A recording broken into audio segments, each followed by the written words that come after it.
Alright, Soviet Combat Sloth here, and today we're here with the Beretta M... Oh shit, this is not a Beretta M9. What is this?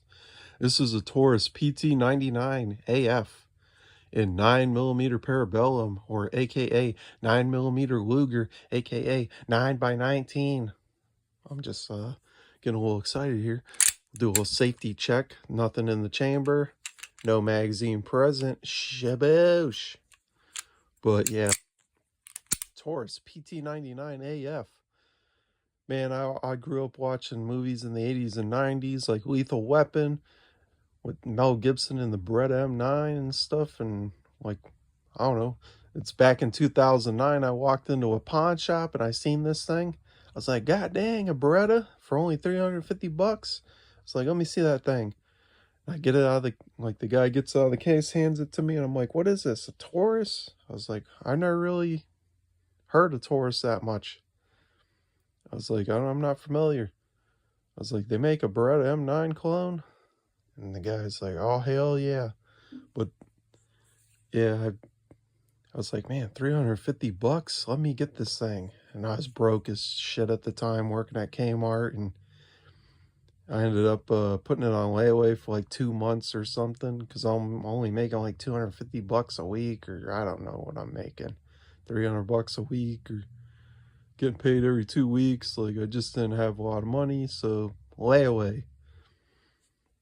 Yeah, I've had it since 2009. I looked it up on Taurus's website, and it was made in 1988, same year I was born, which is cool.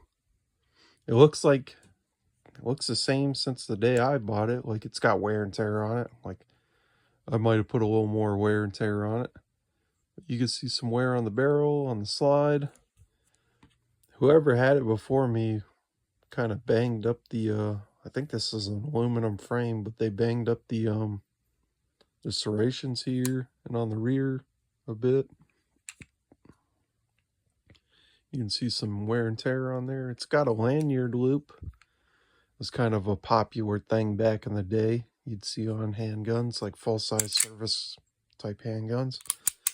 And yeah, it's got fixed sights. This one's a little off to one side here, because every once in a while my pin walks out and I gotta pop it back in there and mess with my sights. So in the range footage you'll see my target probably, and like I was shooting a little left, that could have been my trigger control, and also that wonky sight.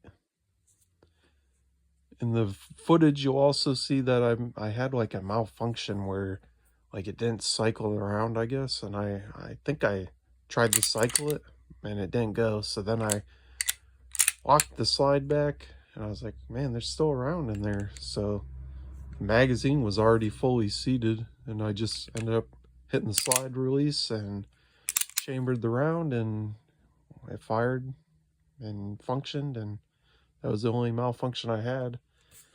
One of my standard magazines, I forget which one, is it's got a little issue to it where it seems like it'll malfunction every once in a while. I can't remember if it's that one or this one.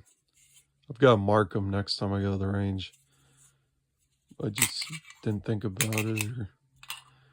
And I haven't really shot a gun on paper since, like, I don't know, it's been like 5 years. So some of it's my trigger control. Do another quick safety check. Some of it could be my trigger control, but I'm not sure. More likely is. Like I said, haven't shot on paper in 5 years, but we'll go ahead and show you the trigger pulls here. Double action. Pretty heavy, but nothing insane. Then we'll show you the single action. A little heavy, but it's not like, it's kind of not real spongy, I don't think. Like, it feels decent. It's not insanely good or nothing. I've definitely felt better single actions. There's your reset and boom. But yeah. slide's pretty easy to manipulate. You can grab it in the rear, grab it in the front.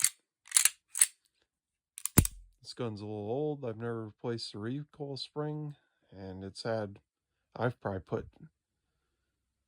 put 2,000 rounds through it or something since I've had it, which is not crazy, like a crazy high round count. But I don't get to the range as much as I would like.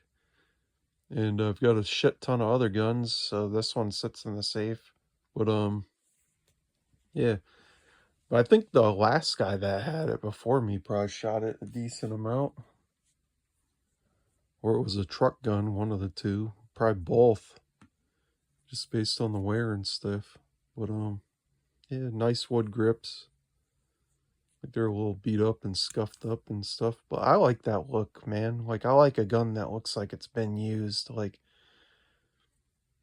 you can see some dirt in the serrations. Like all my damn handguns with slide serrations get kind of grubby. You gotta get in there with like a toothbrush and like an old toothbrush and some oil and stuff and knock that stuff out of there if it bothers you or whatever. But yeah, it's got fixed front sight, adjustable rear. My adjustable rear is a little wonky, so I've got to do something about that. But yeah, probably between that and like every gun I shot the other day, like I shot them all left a little bit, so it's probably a combination of that on this gun and just me like pulling left. But here isn't, like you're like, wow, you got two of them. No, this one is actually the PT100 AF. I thought maybe AF meant adjustable fixed sights or something, like adjustable and fixed, or like adjustable fixed, like a fixed front and adjustable rear, but this one's not really, like, except for maybe windage, I guess. You can tap it either way, but I don't know. Not sure what AF means.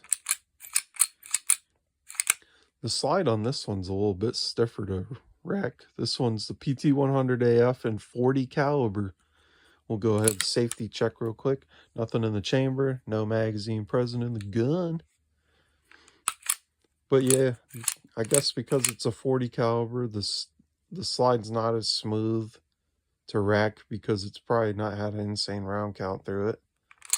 I bought this one used from a guy, and yeah, it's I took it to the range. I only put 50 rounds through it, but it worked great. And the differences are with this one is this one has the slide mounted safety. You can carry it cocked and locked like a 1911, or you can decock it manually and carry it double action, single action with the safety off or the safety on, whichever way you prefer. But this one here, like I said, safe. This one here, you can carry it safety on, or you can decock it. The decock lever is ambidextrous. It's on both sides, so that's friendly to lefties or righties. You can see the hammer on this one is still got the same little hole in the back, but it's skeletonized in the middle portion of the hammer. That's a habit to decock it like that because of this one. But this one, just a solid hammer with the hole. The grips are plastic on this model. This model's considerably newer. I don't know what year this one's from. But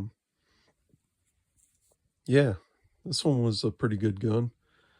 It's got the accessory rail. This one does not, because this one's from 1988. But you can put a light or a laser on there. Little comparison here. The slide on this one's a little beefier, and the barrel, of course, because this one's 40 caliber. But it's not like super insane. The frame, this one's, I think, a little thicker in the front here because of the the accessory rail. Looks like the trigger guards and the grips are really pretty much the same. The capacities are a little different because these are standard 15 round magazines for this model of 9mm. You can also get 17 round flush fit magazines for this gun. But yeah, there's a 17 round 17 round Metgar. Actually, this is a Taurus one, I guess. The Brazilian 17 rounder. This is the Metgar. Metgar makes most mags for just tons of companies. Like, I think even Beretta magazines are just standard Metgars. They're made in Italy. At least I think they are. They should be, if I remember right. But this is an 18 round Metgar. Got a little bit of a base plate there, but actually it's like the same base plate as the 15, really. But this one holds 18 and one in the chamber. Yeah, so you get 19 rounds in the gun.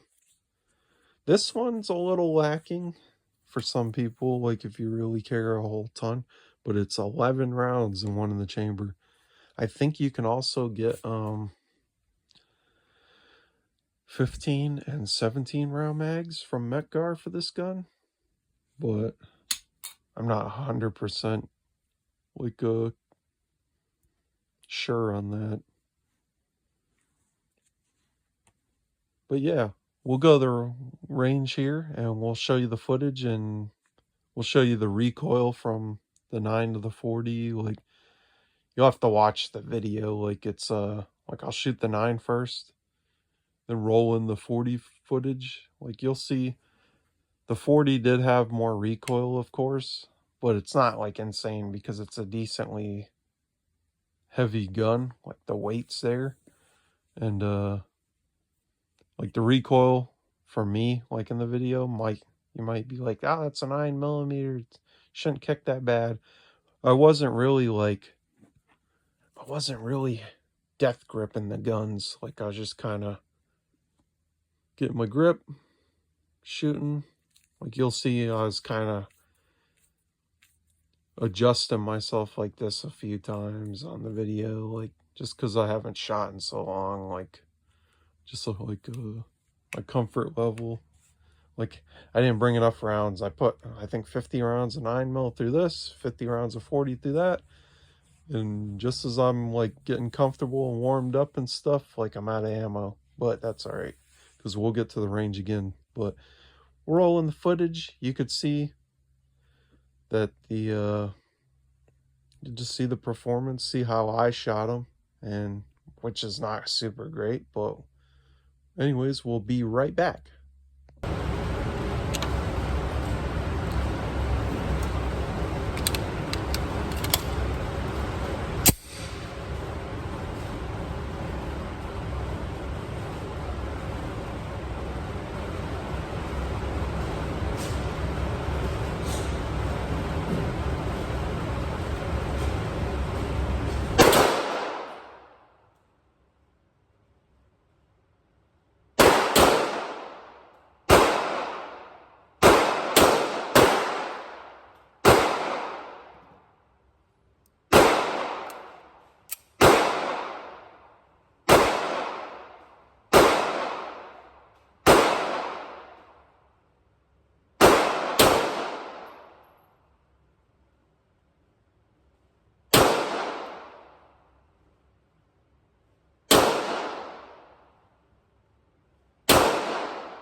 Alright, we're back from the range. You'll probably see in the video I was kind of adjusting and readjusting my grips like this on the pistols just because I wasn't like comfortable and warmed up. Like, I haven't shot a gun on paper in like 5 years or something like that.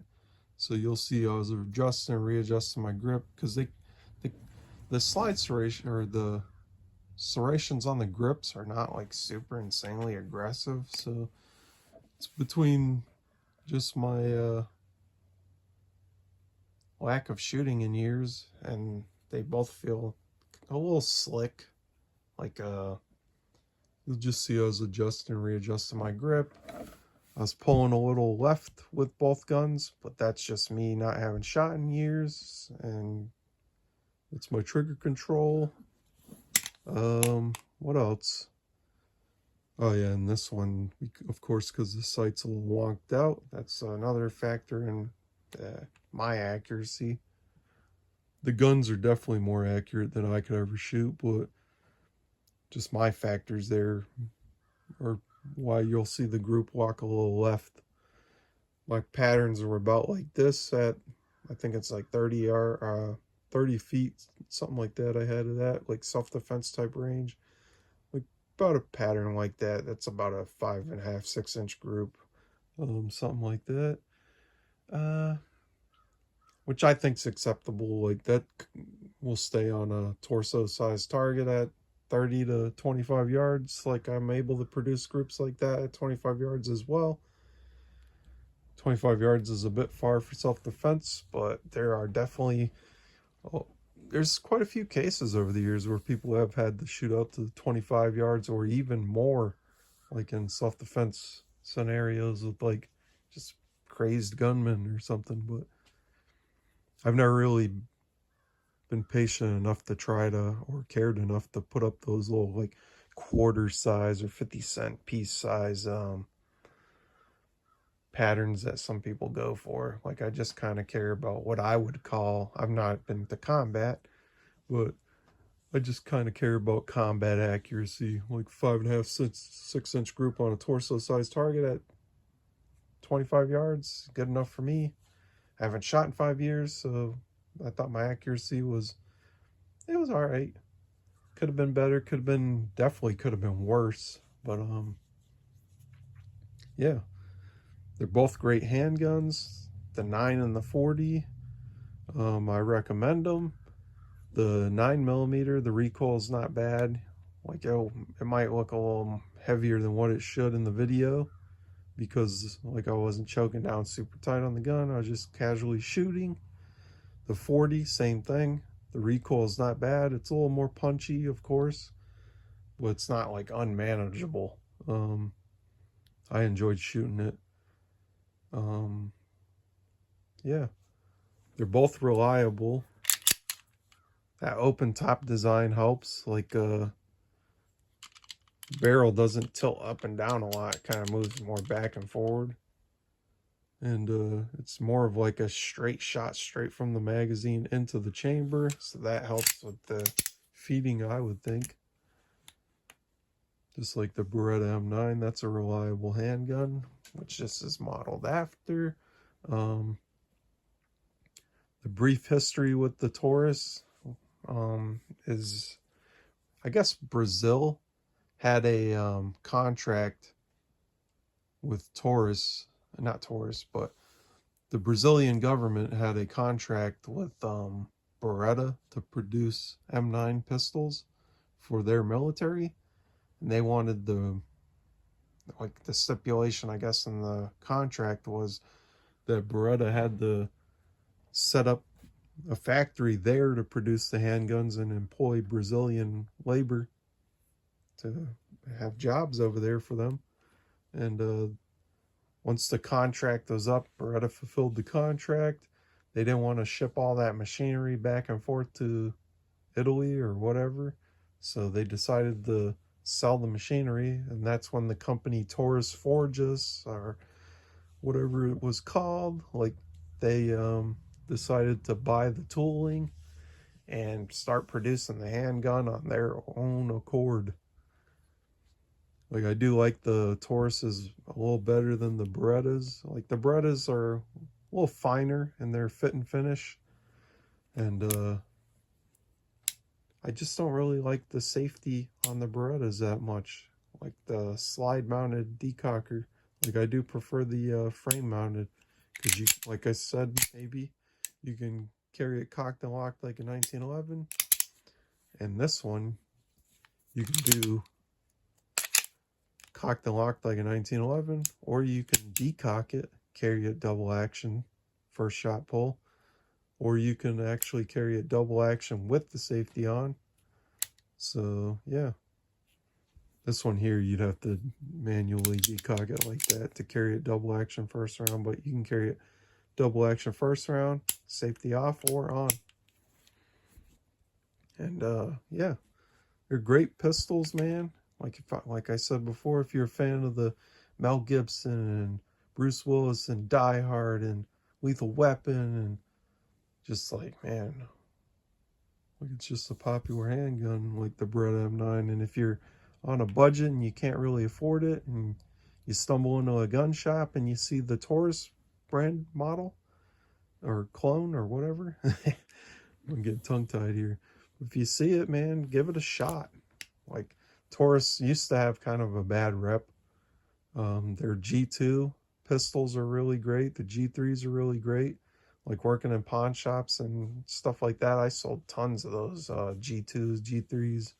Like, just, they run good and for people, and they seem reliable from all accounts. And the PT99, the PT92, the PT100, they've all typically had a pretty good reputation.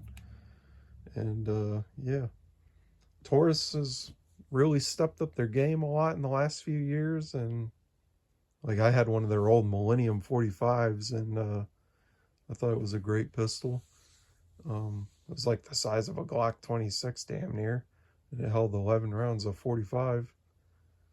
Like, it was a great gun. I just really enjoyed shooting that. It was really great. But I had the opportunity to trade that handgun with like 4 or 5 mags, and I think a little bit of ammo for an HK. And because the guy's like, it's a long story, but he didn't want the HK. He just had no use for it. Needed a carry gun, and we traded at the gun range, and that was a good day. Trading a Taurus for an HK. But yeah, it wasn't stolen or nothing. I ran the serial number with the serial number search, and it was a great deal. This one, like I said, I bought at a pawn shop in 2009. Great gun. Like, seen a lot of use with me. Like, well, maybe not a lot. Like 2,000 rounds, and like since like 2009. But that's like, I've just never really made it to the range as much as I would like. I've shot a pig behind the ear, one hitter quitter. My buddy shot a pig behind the ear, one hitter quitter. His grandfather shot like a 400-pound pig in a pen. Boom, one hitter quitter. And I think it was all with 124 grain ball ammo every time.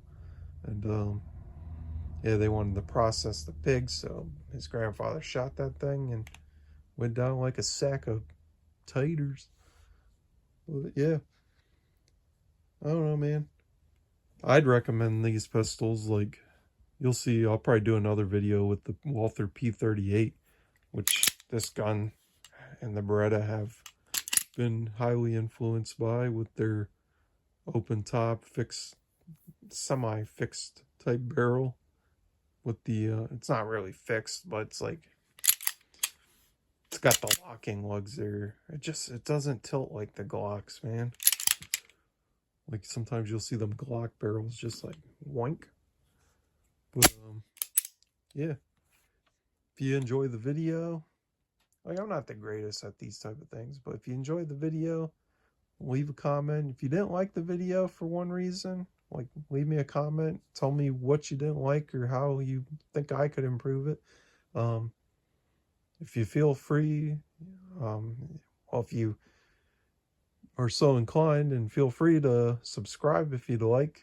We're on the road to 500 subscribers. Yeah, check out my playlist for other gun videos. We're going to be rolling in more gun videos here in the all 2024. Hopefully get to the range and get more up, because I've got tons of other guns. But yeah, I think that's about everything. If you want a better history on the whole Taurus Beretta Brazilian contract thing, I think there's definitely channels out there with, I just kind of gave you the brief rundown on it, but there's definitely channels out there with a lot more information. But yeah, I recommend the Taurus Beretta clone, and we'll see you in the next one, boy.